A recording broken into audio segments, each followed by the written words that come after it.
9 spine-chilling, true stories of silent watchers in forgotten towns. Horror stories. Story 1, Eyes in the Abandoned General Store. I'd been driving along the back roads for hours, the kind of roads where the asphalt ends and the gravel takes over, lined by trees so dense the sunlight barely reaches the ground. I hadn't planned to stop in that little town, mostly because I'd never heard of it, but curiosity got the better of me. The place looked like it had been swallowed by time. Paint peeling from the buildings, shutters hanging loose. The streets empty except for the wind stirring up old leaves. The general store caught my eye first. Its windows were streaked with grime, and a wooden sign sagged above the door like it might fall any moment. I figured I'd just take a quick look inside and maybe snap a few photos. Nothing more. The door creaked like it hadn't been opened in decades, but it gave way when I pushed it. Inside, the air was dense and still, a heavy mix of mildew, old wood, and something else I couldn't name. Shelves sagged under the weight of dust-covered cans, bottles, and boxes that hadn't been moved in years. I stepped cautiously, the floorboards groaning under my weight. It was quiet, too quiet, like the building was holding its breath. That's when I noticed it. The faint, scuffing sound, soft at first, like shoes dragging over the floorboards. I froze, listening, and the scuffing seemed to pace me, moving just beyond the edges of my flashlight's beam. I turned slowly, half expecting to see someone, anyone, but the corners of the store were empty. I tried to convince myself it was just the wind or the settling of the old building, but my chest felt tight and a prickle ran down my spine. I felt like someone, or something, was watching, just out of sight, waiting. I caught a glimpse in the dusty mirror behind the counter, a shape, tall, unmoving, standing in the far corner.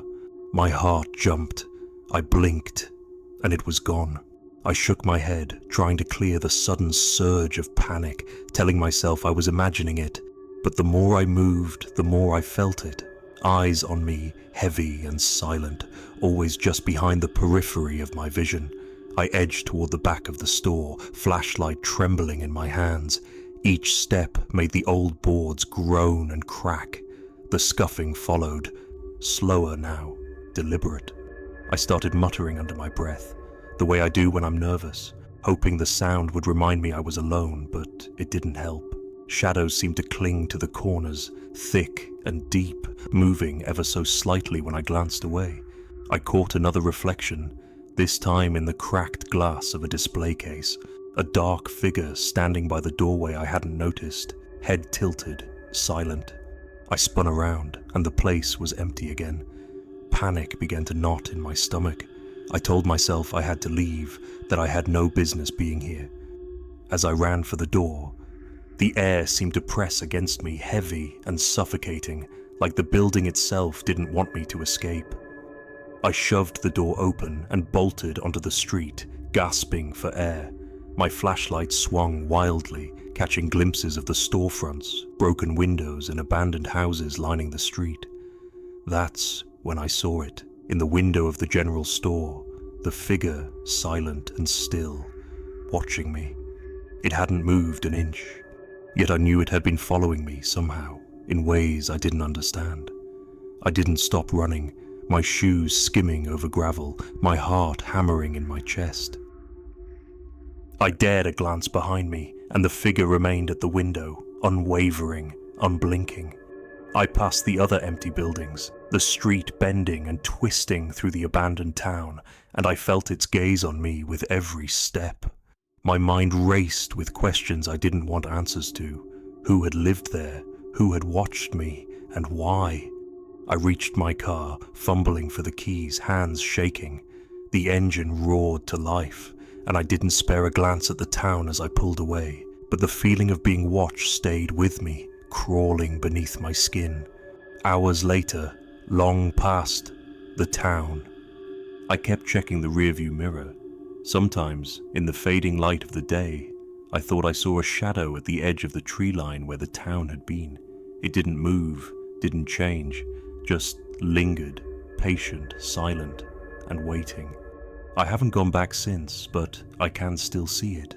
Those dark eyes pressed to the window, watching, like it's been waiting for the next traveler to wander in, thinking it's alone, unaware of the gaze that follows, patient and unyielding.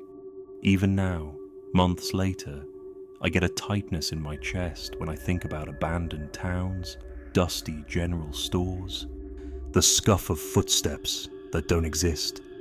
That memory sits in the back of my mind like a weight, pressing down with the certainty that some places keep watching, keep waiting, and that once you've been seen, you're never truly free of it. Story 2, The House, Beyond the Railroad Tracks. I've been wandering the edges of town for a while, the kind of place where the gravel road ends and the trees seem to lean in close, whispering in the wind. Nobody goes that far anymore, not unless they've got a reason to, and I had no real reason, just curiosity and a camera, hoping to catch something old, something forgotten. That's when I saw the house, sitting just past the railroad tracks like it had been waiting for someone to notice it. It was crooked, paint peeling, boards nailed haphazardly over windows, and the roof sagged as if it had given up on holding itself up years ago. I figured it might make a good shot, something that felt isolated, haunted by time rather than people. The closer I got, the heavier the quiet became. It wasn't just the absence of noise, but the kind of silence that presses against your ears and makes your own heartbeat sound loud enough to echo. My boots crunched on the gravel and dry leaves, yet every step seemed to provoke a response, a shift in the shadows. Behind the few remaining glass panes, something moved, a flicker, almost like the curtains of light and shadow dancing. But when I called out, the sound disappeared into the still air without reply. My stomach tightened, and I realized my instincts weren't wrong. I was being watched. I circled the house, keeping to the edges, looking up at the second floor. The windows there were broken, jagged glass catching the pale light of late afternoon. I could have sworn I saw a figure. Just a glimpse of a shoulder or maybe a reflection in the shards looking down at me. A sudden, almost imperceptible whisper came from behind, like someone exhaling my name, though I knew I was alone. I spun around, camera raised, but the yard was empty. Only weeds curling through the cracked foundation and a stray piece of metal clattering softly in the wind. It was then I noticed the footprints, small, narrow and shallow in the dust, along the edges of the boarded windows. I hadn't seen anyone enter or leave, yet there they were, appearing where moments before there had been none. My pulse spiked as I realized the movement in the shadows hadn't been random. Whatever had been watching me had been here the whole time, moving silently, observing. I wanted to leave, to convince myself it was just an old house playing tricks with light and wind, but my legs felt slow, weighed down by a mixture of fear and fascination. I stepped back, keeping my eyes on the windows, trying to catch one last glimpse. The upper panes seemed darker now, as if the house itself had absorbed the figure, hiding it in the corners of the room just beyond my vision. My camera clicked instinctively, the sound unnerving in the quiet. For a second, I thought I saw the figure's head tilt toward me, and I swear I felt a breath against my neck, though no one was there. I stumbled backward, heart hammering, and finally forced myself to turn away and walk back down the gravel road. Even as I put distance between myself and the house, the feeling didn't leave. There was a pressure at the edge of my awareness, the unmistakable sense that someone, or something, was following, keeping pace just beyond the reach of sight. I glanced over my shoulder, half expecting to see a shadow on the tracks. A small movement in the weeds, but there was nothing. Still, every crack of a branch and rustle of leaves felt deliberate, too patterned to be random. The house had imprinted itself on the space around it, and I carried that imprint with me, heavy and persistent. By the time I reached the main road, the sun had sunk low, painting the sky in bruised purples and reds. The railroad tracks stretched behind me, straight and empty, yet I couldn't shake the memory of those footprints and the flicker of movement behind broken glass. Every time I thought I'd left it behind, I felt the weight of eyes on my back, patient and unblinking. I couldn't see them, and I didn't want to, but the knowledge was enough. Enough to make me quicken my pace, keep my head down, and pray that I wouldn't look back. It's been weeks since I first saw that house, and the memory hasn't faded. Some nights, when the wind carries a certain tone through my windows, I swear I can hear soft scuffing in the distance, like tiny feet pacing along dust-covered floors just beyond view. I keep telling myself it's nothing, just the wind, just imagination. But the image of that house, the way the shadows leaned behind the panes, and the subtle, deliberate whisper of its presence sticks with me. I know, in the deepest part of me, that it didn't end when I left. Something remains there, in that old house beyond the railroad tracks, waiting, watching, counting the days until someone else wanders too close to notice the small, silent movements in the dust, and I can't help but wonder if it remembers me, still. Story 3, Shadows in the Forgotten Schoolyard.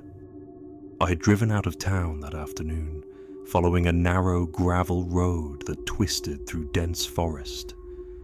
The kind of road that seems to swallow the sunlight and leaves you in shadows even when the sky is clear. I was looking for old structures, something to photograph, maybe a few shots of forgotten history tucked away in the hills. That's when I saw it. The school, or at least what was left of it.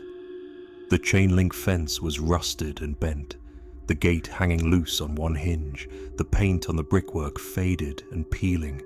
The playground was silent except for the occasional creak of swings swaying in the wind, and the weeds had overtaken the asphalt, splitting it apart with stubborn green tendrils. Something about it pulled me closer, a mixture of curiosity and that uneasy thrill you get when you know a place has been long abandoned.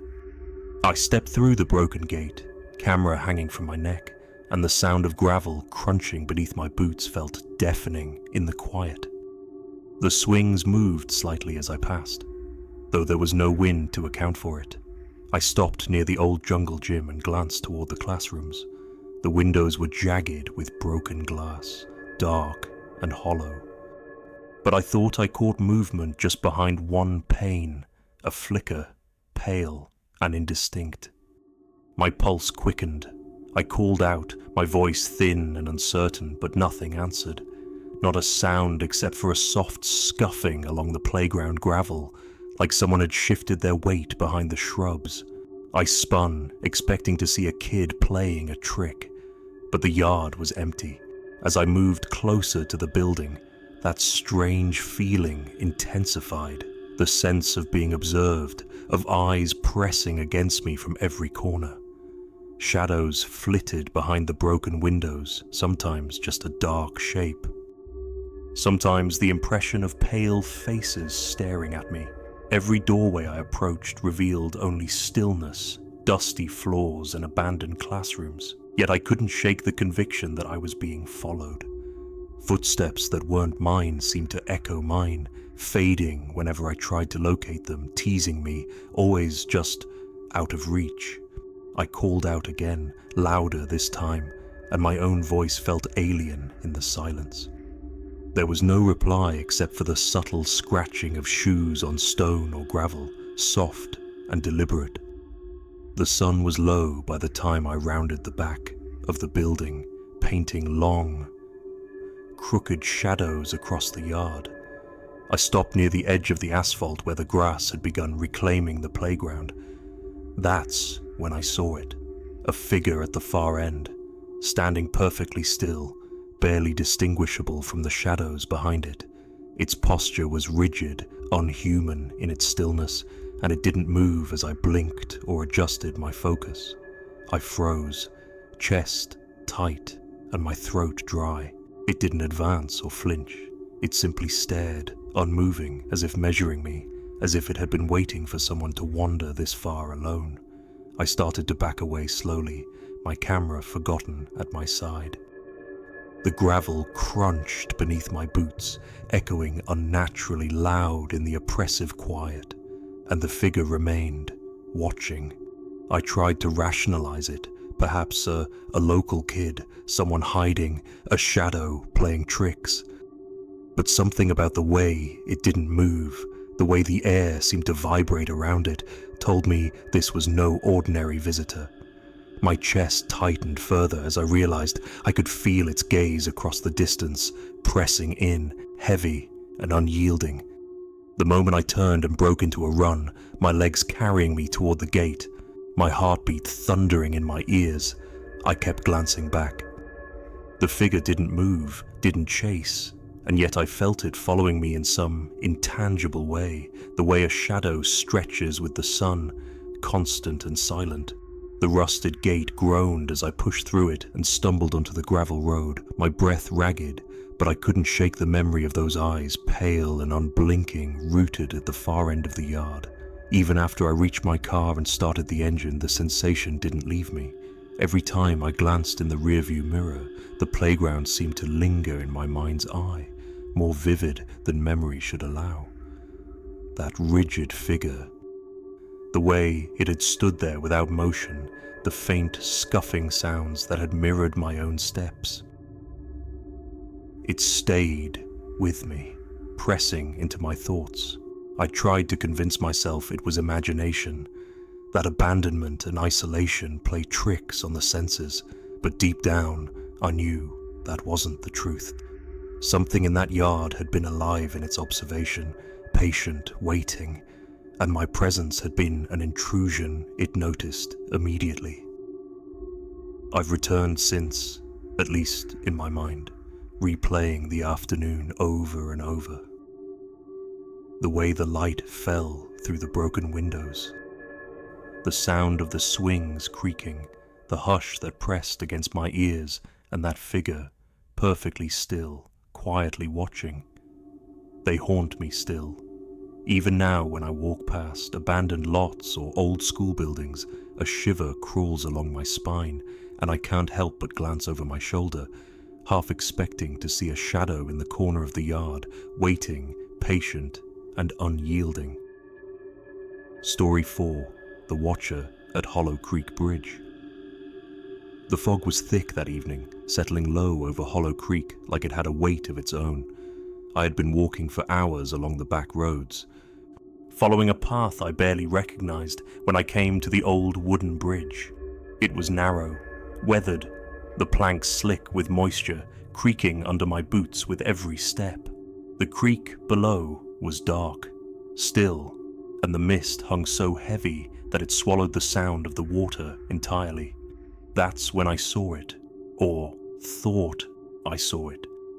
At the far end of the bridge, a figure, motionless, blending into the grey haze, standing just beyond the railings.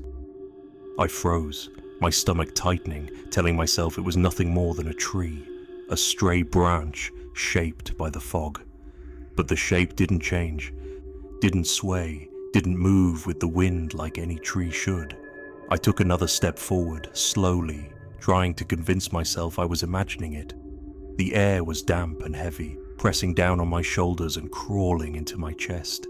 Each step seemed louder than the last, the wood groaning beneath me as if protesting my presence.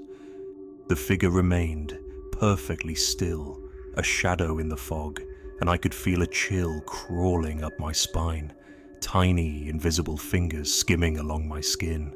My pulse was racing, and for a moment I thought about turning back, retreating to the comfort of the road I had followed for miles. But curiosity, or maybe some foolish stubbornness, kept me moving. Halfway across the bridge, I stopped and squinted through the fog. The figure was still there, unmoving, and it felt like it was watching me with an intensity that pressed in on my thoughts. I tried to call out, my voice catching in my throat, but it was swallowed immediately by the thick mist. There was no reply, no echo, nothing. just the weight of being observed, an attention so precise it was almost unbearable.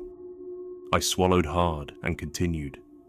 The creaking of the bridge beneath me now, a secondary rhythm to the pounding in my chest. By the time I reached the middle of the bridge, I glanced again toward the far end, and it was gone. My first instinct was relief, but that was quickly replaced by unease. Nothing about the night felt right. I crouched down and looked toward the banks of the creek, and that's when I saw the footprints. Small, narrow, and wet in the mud along the edge of the water, leading straight into the creek. No footprints returned. I couldn't understand it. Nothing had emerged, yet the marks were fresh, as if someone or something had approached the water and disappeared without a trace.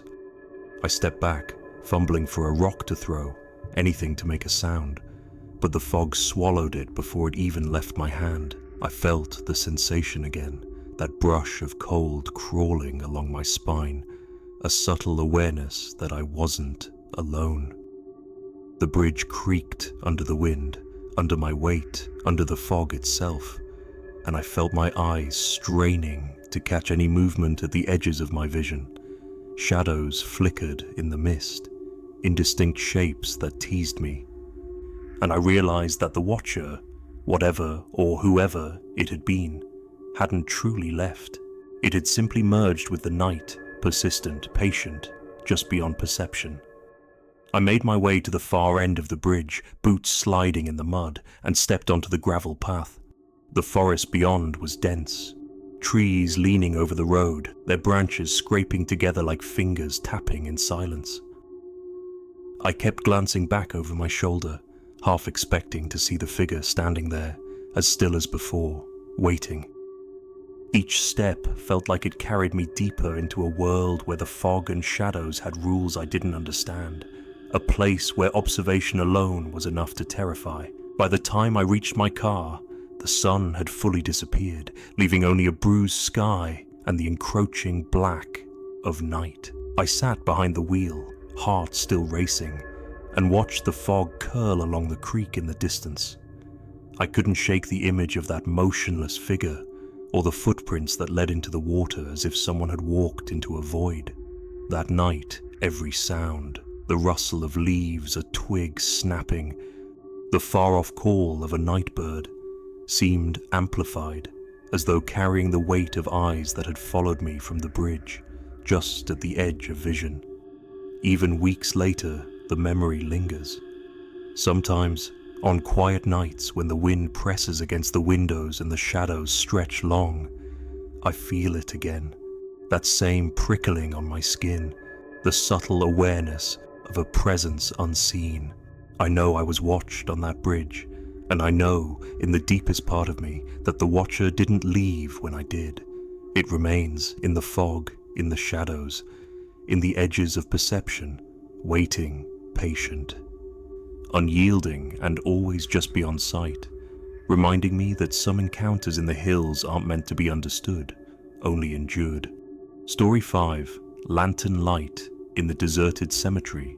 The cemetery had been abandoned for decades, the kind of place that sits at the edge of town where few people dare to wander after dark.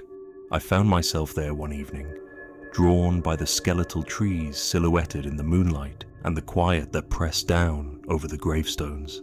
The air was damp and heavy, carrying a faint metallic scent that clung to the skin and filled my nostrils with every breath. As I walked along the cracked gravel paths, the moonlight stretched long shadows across the headstones, and I could feel the weight of history settling over me, pressing my shoulders down as though the dead themselves were observing. That's when I noticed it. A lantern, swinging slightly on a rusted iron post far across the cemetery. There was no wind, no breeze that I could feel, yet it moved gently, casting flickering light over the surrounding stones. Curiosity drew me closer, each step crunching softly against the gravel, echoing unnaturally in the still night.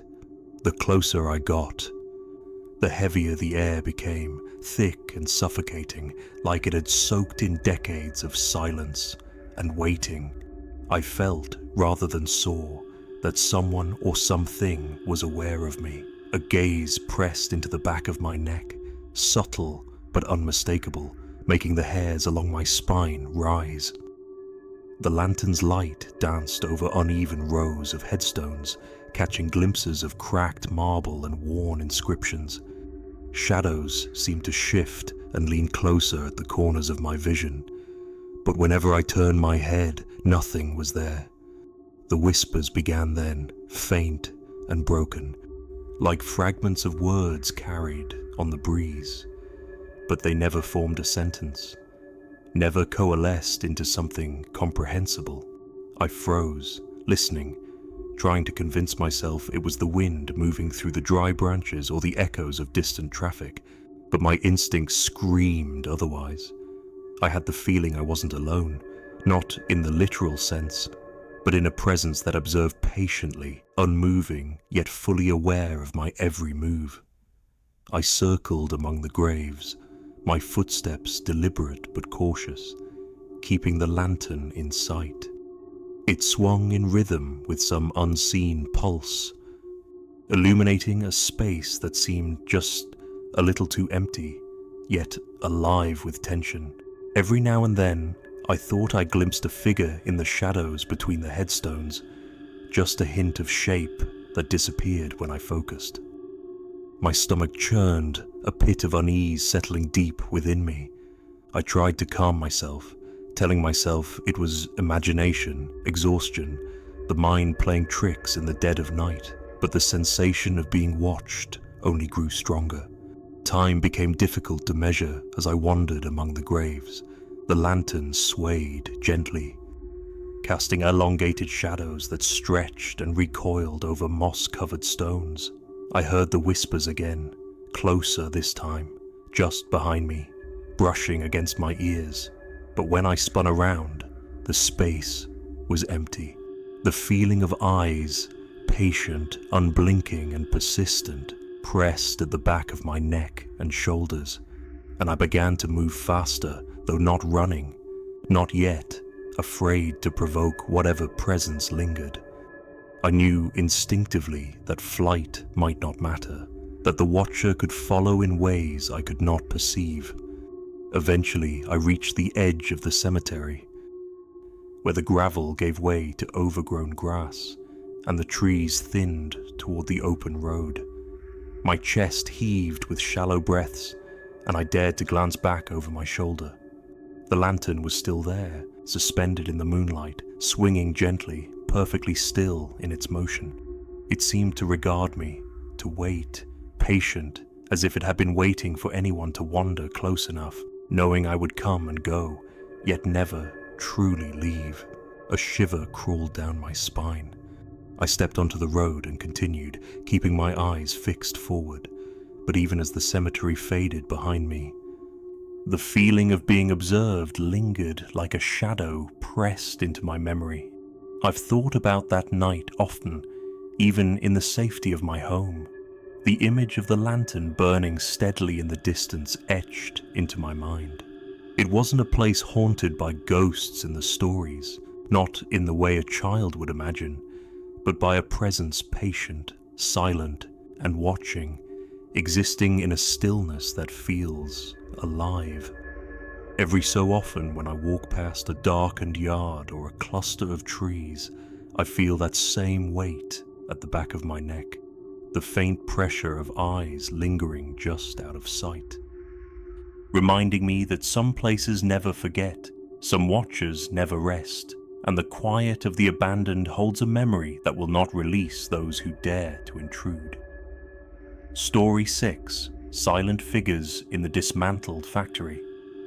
The factory had been abandoned for as long as anyone in town could remember, a hulking skeleton of brick and steel sitting at the edge of the old industrial district. I had passed it countless times during the day, noting the rusted machinery through broken windows, the weeds cracking through concrete floors, the way sunlight did little to warm its hollow interior. That evening, curiosity or perhaps recklessness, drove me inside. The air smelled of damp metal and decay, a sour tang that clung to my clothes and skin. My flashlight cut a narrow circle through the darkness, picking out jagged shadows and peeling paint, but everything beyond that beam seemed alive, shifting in subtle ways that I couldn't explain. As I moved deeper into the factory, the sensation of being watched settled over me like a thick, cold fog. Shapes moved just beyond the reach of my light, long and hunched, and whenever I flicked the beam toward them, they were gone. I told myself it was the tricks of my eyes, the nervous tension making shadows dance, but the feeling only grew heavier. Then came the footsteps, slow, deliberate, echoing mine as though someone or something was tracking each step I took. I called out, my voice trembling in the vast emptiness, but the only reply was the soft groan of shifting metal, the distant creak of rusted beams responding to my intrusion. I followed the sound to the central hall, where the factory opened into a cavernous space filled with broken conveyor belts and the remnants of machinery long past repair. My flashlight flickered over something, figures, hunched and still, standing just beyond the edge of my beam. I froze, every muscle taut, heart hammering in my chest. They did not move, did not breathe, yet I could feel their attention locked onto me, patient and unblinking. I thought about calling out again, demanding they reveal themselves, but the sound stuck in my throat. The air seemed denser here, heavy with a silence that felt almost alive, pressing in from all sides. A sudden clatter made me jump, a piece of machinery shifting somewhere in the shadows, and I stumbled back, almost dropping my flashlight. That was enough to break the paralysis. I turned and ran, my footsteps bouncing off the cracked floors, echoing louder than I expected.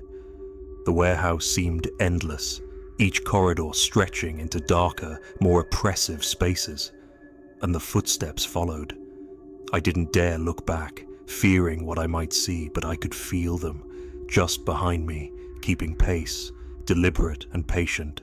I barreled through hallways lined with shattered glass and twisted metal, tripping over debris and forcing myself upright, adrenaline screaming through every vein.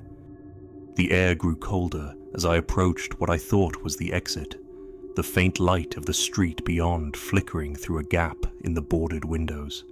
My lungs burned from the exertion, my ears straining for any sound besides my own frantic breathing, and then, abruptly, the footsteps stopped. Not a single echo behind me, no more rhythm following mine, nothing but the soft, indistinct groan of the factory settling around me. I didn't slow down. I stumbled through the doorway into the quiet of the deserted street and let myself collapse against the brick wall of an old warehouse across the way. The night air bit at my cheeks, but I barely noticed. I tried to calm my racing heart, convincing myself it was over, that I had imagined the shapes, the following, the impossibly still figures, but my eyes kept flicking back to the factory, to the broken windows that offered glimpses into the blackened interior. And there, at the edge of my vision, I thought I saw them, silhouettes hunched in the shadows, waiting, patient, unmoving, watching. The memory of that night follows me, recurring in the quiet moments when the world seems too still. I can't explain what I saw in that factory, and I've never dared to return. Some nights, I swear I hear faint echoes in my apartment, the soft scrape of metal on concrete, the sound of steps that aren't mine. I can feel it in the pit of my stomach, a reminder that certain spaces never forget the presence of an intruder, that silence can be alive, that figures may linger long after they should have faded.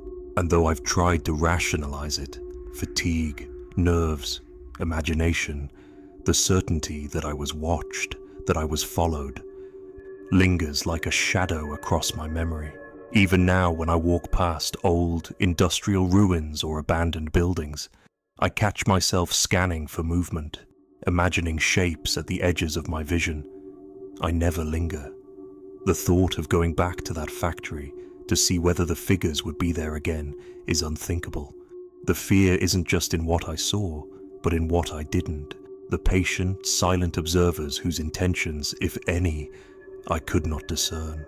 It's a reminder that some places hold a memory, a quiet, unyielding awareness, and that even when we leave, some things continue to watch, waiting for the next person brave enough or foolish enough to enter.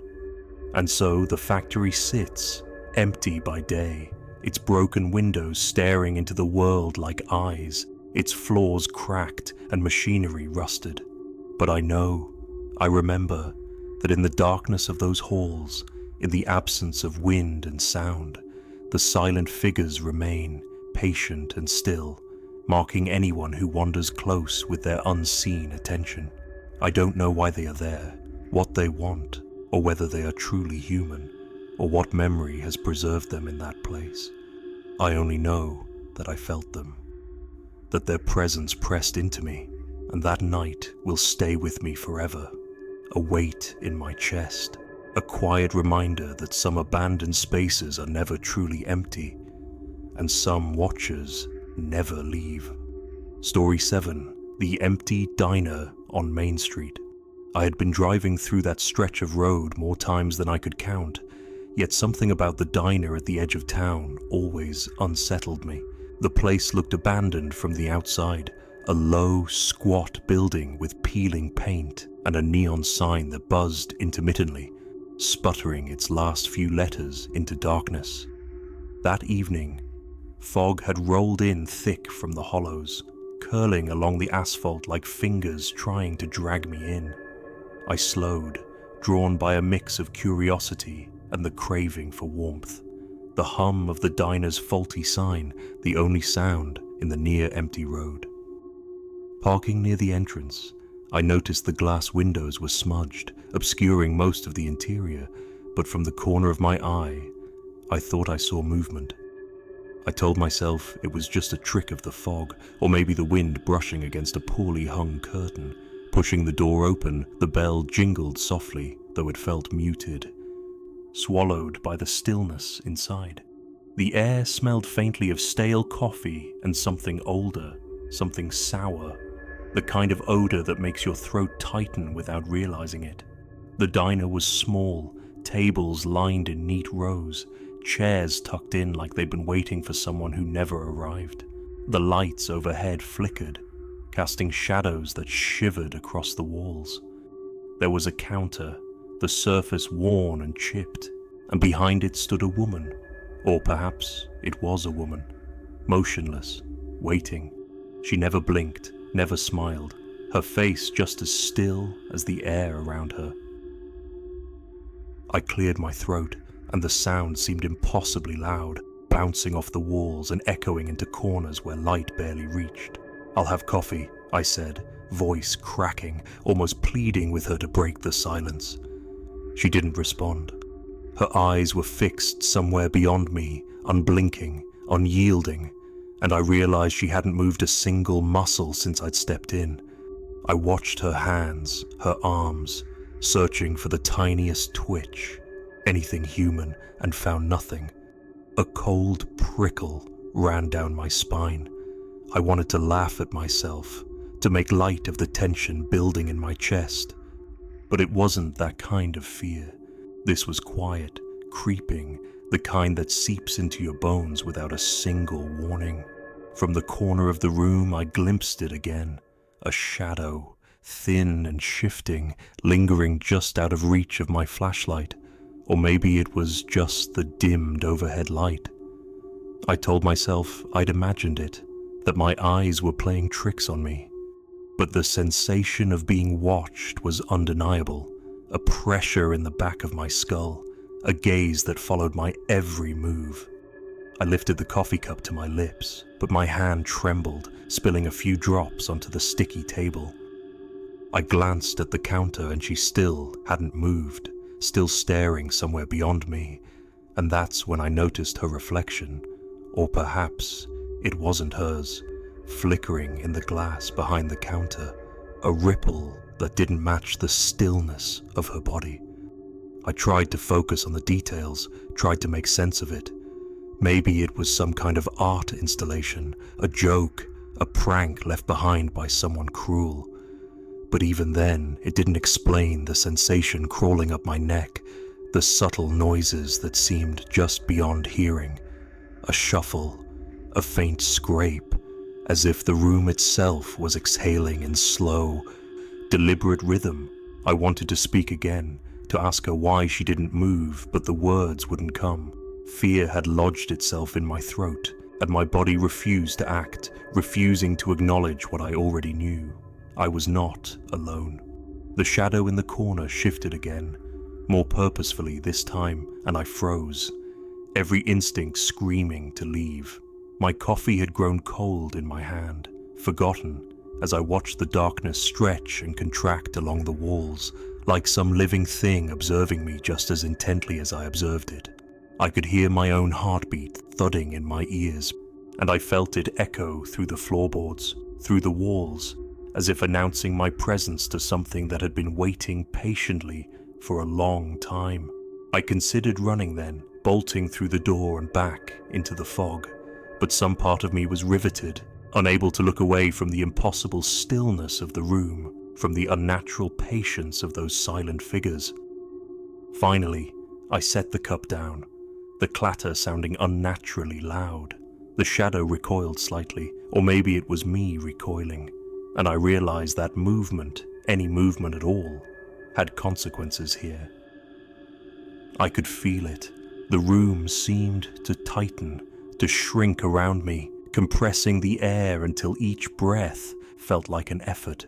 I stepped back toward the door, every step deliberate, eyes never leaving the windows or the shadow that had refused to resolve itself into something recognizable. And as I reached the entrance, I glanced out through the glass one last time. That's when I saw them, dozens of figures, pressed against the windows, all perfectly still. Their faces were indistinct, blurry in the dim light and the fog, but their eyes were fixed on me, unblinking, unwavering. Some leaned slightly forward, some just stared, but every one of them carried the same unyielding patience, the same impossible stillness that had gripped the diner itself. I froze, unable to look away, heart hammering, and then the fog outside seemed to thicken, curling around the building like a living thing. I didn't stop to question what I had seen. I ran, the gravel crunching under my feet, the air thick and wet with fog, the lights of the diner fading behind me. Every step was a fight against the magnetic pull of that gaze, a compulsion I didn't understand but could feel deep in my chest. When I reached my car, I fumbled for the keys, hands slick with sweat, and started the engine, the vibrations seeming to shake the world around me. I dared not look back until I had merged with the empty road, but even then I felt them watching, felt the weight of their attention pressing into my back. That night, in my rented room, I couldn't sleep. I closed my eyes, and the diner came alive behind my eyelids. The figures at the windows, the unblinking waitress, the shadows clinging to the corners, waiting. I imagined footsteps echoing down the empty streets, imagined a soft scrape of movement just outside the door, imagined those eyes peering at me from every reflective surface. Sleep was impossible, haunted not by dreams but by memory, by the undeniable certainty that the place was real, that the people, or whatever had occupied that space, had watched me and would watch again, patient, silent, and immovable, waiting for the next passerby who thought they were alone. Even now, months later, I can't drive past that stretch of road. Sometimes when the fog hangs low, I swear I see flickers of light through the trees, the shape of a building in the distance, and I feel the same cold awareness in my chest, that same creeping dread that tells me I was never truly alone. And I wonder, with a sinking certainty, If the diner is still there, if the silent watchers remain pressed to the glass, eyes fixed and unwavering, waiting for someone else to stumble in, unaware of what they've stepped into, just as I once was. Story 8. Whispers from the deserted train station. I remember the first time I set foot in that old train station like it was yesterday. Though it's been years, it wasn't anything I had planned. I had been passing through that part of the Appalachian Ridge, roads twisting and narrowing until I stumbled across the skeletal frame of the depot. The windows were either shattered or painted over with some chalky residue that caught the fading sunlight in a strange, dull glow. I parked my truck haphazardly on the cracked lot, feeling the cold bite of wind cut through the thinning autumn air. It was the kind of place that seemed suspended between worlds, untouched and yet somehow alive. The sort of silence that isn't really silence at all. Every step I took along the platform made the boards creak like old bones protesting, and the smell of rusted metal and damp earth clung to my clothes. At first it was nothing but echoes, the soft whine of the wind through the hollow shell of the station. But then I began to hear it. Whispers, faint, almost like breath carried on the draft, fluttering from the waiting rooms and ticket booths, threading through the empty chairs and broken benches. I paused, telling myself it was the wind or my imagination, but the way the sound followed me, skirting just out of clear hearing, made my stomach knot with unease.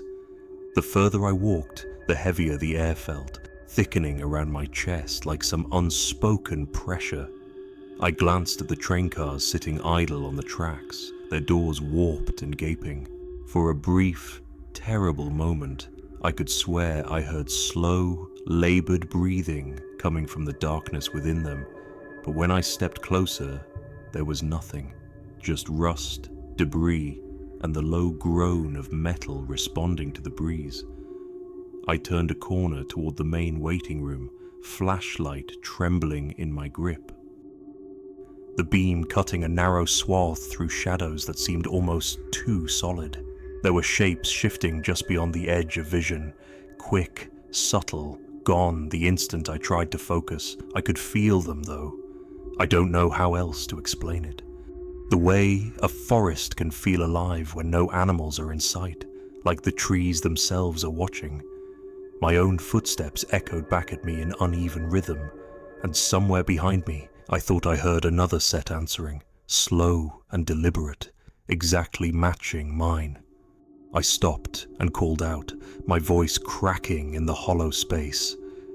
But the only reply was the soft creak of boards in the whispering wind, and yet I could feel it, something patient waiting, pressing in on me from all sides. I made my way down the platform, trying to keep my composure, but the whispers kept skittering along with me, and I could no longer tell which sounds came from the wind and which from some other unseen presence. I reached the end of the platform and saw the doors that led out, but they seemed farther away than they had a moment ago. I blinked, and the space between me and the street stretched unnaturally. Like the station itself had shifted, molding around me, trapping me. A cold sweat ran down my back, and for the first time, I truly feared I might not leave. I forced myself to walk, to step carefully over splintered boards and puddles of stagnant water, flashlights swinging in wide arcs to catch any hint of movement. Shadows flickered, long, angular, inhuman in their stillness. It was impossible to focus, impossible to pinpoint, yet I couldn't shake the feeling of countless eyes, patient and unblinking, tracking me. I stumbled into what had once been the ticketing office. Broken counters lay scattered across the floor, yellowed papers curled and brittle. I froze when I saw the shadow in the corner, a hunched figure, half formed in the low beam, just standing, watching. My heart hammered and I spun around, but the figure had vanished, leaving only the lingering sense that it was still there, somewhere, coiled in the corners of the room. I realized then that the station wasn't empty. Not really. It had been emptied of life, yes, but something remained. Something that thrived in the forgotten space between walls. Something that knew how to follow without making a sound, how to linger just out of reach, patient and unyielding. I made for the exit again, the boards groaning underfoot as though the building itself were warning me to leave, to never come back. And then I heard it. Footsteps. Slow, deliberate, following, echoing mine, but somehow softer now, closer, coming from the shadowed train cars themselves. My pulse spiked, and I broke into a run, the flashlight swinging wildly, illuminating fragments of graffiti and piles of debris, but never quite catching a glimpse of who or what was behind me. I dared not look back. I only ran until the doors spat me out onto the cracked asphalt and the wind finally seemed to stop carrying whispers. The platform and waiting rooms lay silent again, inert, as though nothing had ever been there. But I knew better. I had felt it pressed into my skin like ice, sensed it in every nerve ending. Even when I reached the highway, leaving the station and the town far behind, the feeling stayed. I kept glancing at the darkened horizon, imagining shapes just beyond the reach of my headlights, shadows pressing close, waiting for the next time I'd wander too near. That night, in my motel room, sleep refused me. Every creak of the building, every whisper of wind against the window set my nerves on edge. I couldn't shake the memory of those shifting shapes, hunched and patient, and the way the shadows seemed to bend toward me as I moved. The experience left a hollowness, a strange ache in my chest, like I'd glimpsed some corner of the world I was never meant to see. In the following weeks, the station haunted my dreams. I could hear the soft rasp of those unseen figures following, pressing closer, patient and unmoving. I would awake with my heart hammering, the taste of dust and rust in my mouth, the darkness of my room pressing like the shadows of those empty train cars. Friends and family asked me why I looked so drawn, why my sleep was fitful, but there's no easy answer I could give. There is no rational explanation for what waits in places abandoned by the living, for what lingers in silence and shadows. I have never returned, and I never will, but the memory is etched deep. Even now, walking through quiet towns, I find myself scanning empty platforms and cracked tracks, half expecting to see a shadow move, to hear the soft rasp of breath behind me. And though years have passed, the sensation of being watched, patiently, silently, unrelentingly, has never left. I can feel it lingering just beyond sight, waiting for someone else to wander in, to step too close to the abandoned place where the dead are not the only ones who linger. Story 9. Faces in the forgotten attic. Windows. The house had been abandoned for as long as anyone in town could remember. A skeletal frame of weathered wood and peeling paint perched on the edge of the hill like a sentinel no one dared approach. I had always been drawn to it, a mixture of curiosity and some foolish need to prove my courage. That afternoon, the sun was low, stretching the shadows of surrounding trees across the overgrown yard, and the wind whispered through the broken shutters like it had secrets it wanted to share. I pushed open the creaking front door, the sound echoing through the empty rooms like a gunshot in the still air, and stepped inside. Dust rose in lazy motes, disturbed by my hesitant movements, and the faint odor of rot and disuse clung to everything. My footsteps sounded wrong in the silence, too loud, too deliberate, as if the house itself resented my presence. I told myself it was just an old building, that the fear I felt was my own imagination playing tricks, but a cold knot had settled deep in my stomach that wouldn't loosen. The stairway to the attic was narrow, and each step groaned under my weight, moaning like a creature in pain. The light from my flashlight barely pierced the darkness above. bouncing off warped floorboards and dusty furniture draped in decaying sheets. I paused at the top, catching my breath. And that's when I saw the first face. Faint, blurred by the grime on the window, yet unmistakable. Eyes wide, staring, unblinking. I jerked back, heart hammering in my chest, and swung the flashlight across the attic, but the beam revealed only the usual detritus of long-forgotten lives, stacked crates, tattered curtains, a rocking chair frozen mid-sway. I told myself I had imagined it.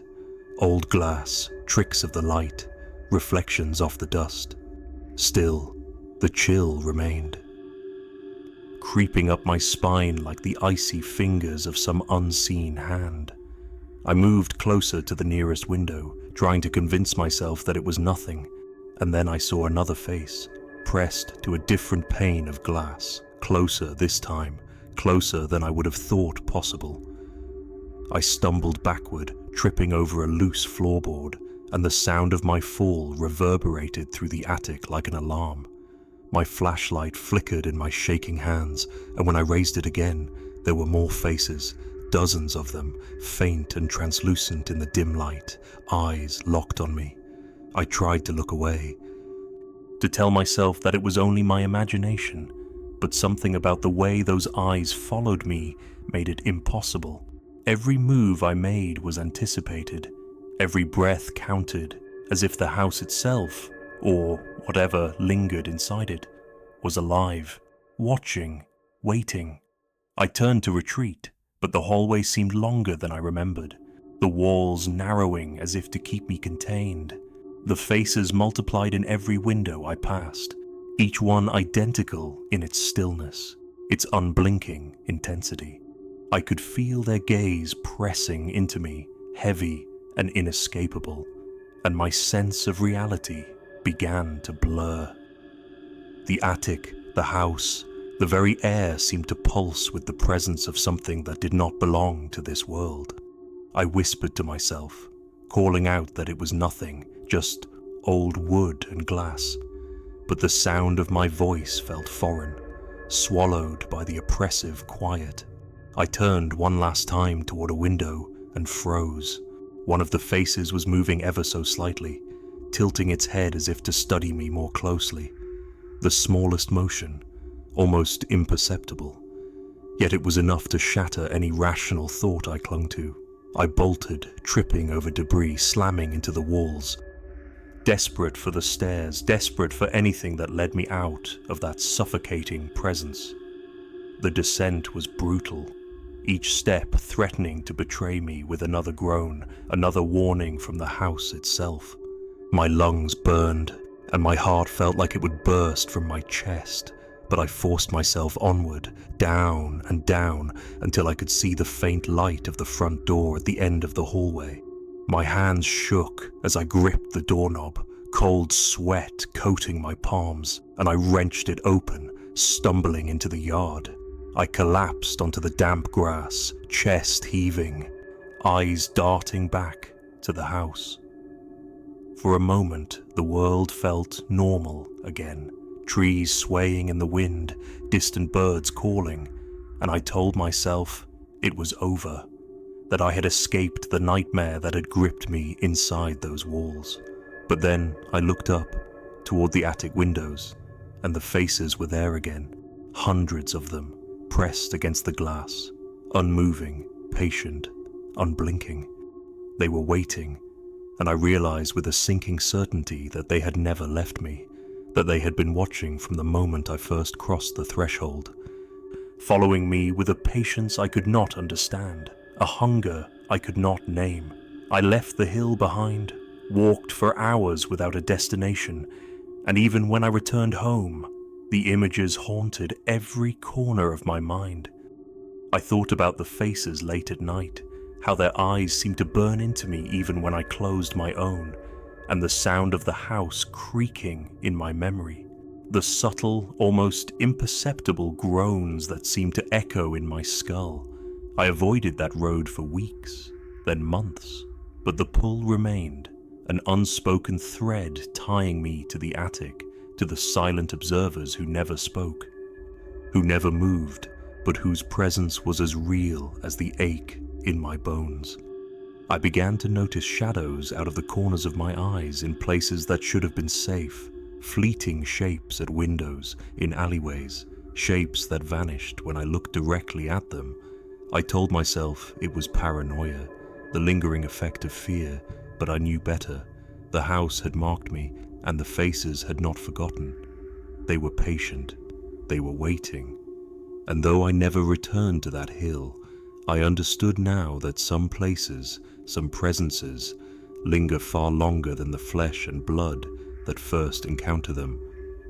And there is no true escape from the memory of eyes that see everything, yet say nothing, that follow you across years and miles, that haunt the hollow spaces of your mind with a silence far louder than any scream. Even now, when the wind whistles through my own home's attic, I pause, feeling the brush of invisible gazes along my neck. I check the windows in every room, rationally certain that nothing is there, yet irrationally certain that something is. The memory of those faces pressed into the glass, unblinking, patient, is a weight I carry always. I speak of it rarely, because no one believes the way the fear lingers long after the danger has passed. But I know the attic is still up there, and I know the watchers are still waiting. They do not move, they do not speak, and they will not stop.